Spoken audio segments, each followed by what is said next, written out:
Lives of our Saints. Today we celebrate the feast day of Saint Sebastian. The following are some details on his life and works.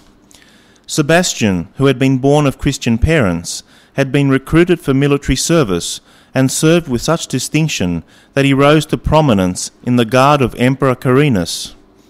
Sebastian, who had access to the prisons as well as the palace, was able to seek out imprisoned Christians and do what he could to ease their troubled minds and to secure their release. The presence of a member of the guard in the secret palaces of Christian worship in the catacombs of Rome seemed quite strange to new converts, but to those seasoned followers of the Saviour, accustomed to seeing him, he was a welcome figure whose humility was reassuring.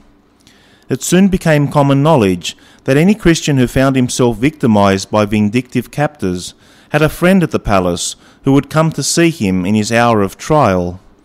Sebastian could not sway the emperor to the point where a royal amnesty would be declared for all Christians, but he did have enough favour to allow him to roam freely to help not only Christians but the cause of the Saviour as well. On one occasion, Sebastian, accompanied by Archbishop Callus of Rome, went to a prison which held captive two brothers named Marcellinus and Marcos, whose only crime was that they were Christians. Sebastian addressed himself to the jailer and his wife, who were named Nicostrato and Zoe, the latter suffering from a speech defect.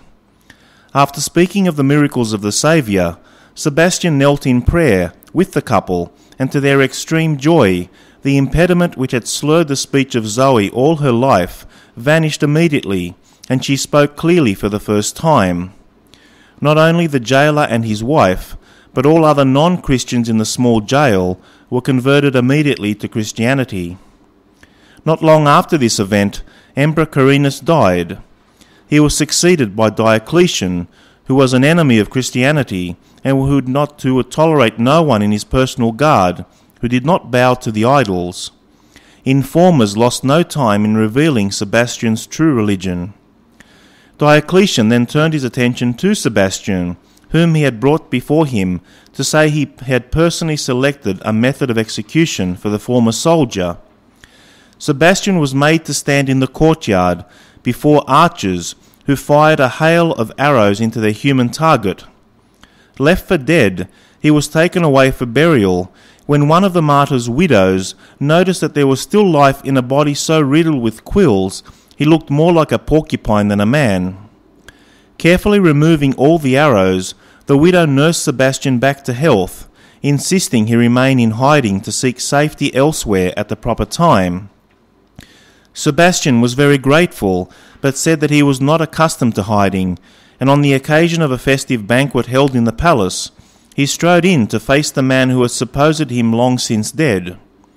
The incredulous Diocletian stood transfixed at the presumed sight of a dead man, and was taken aback when the former guard berated the emperor for his callous treatment of Christians.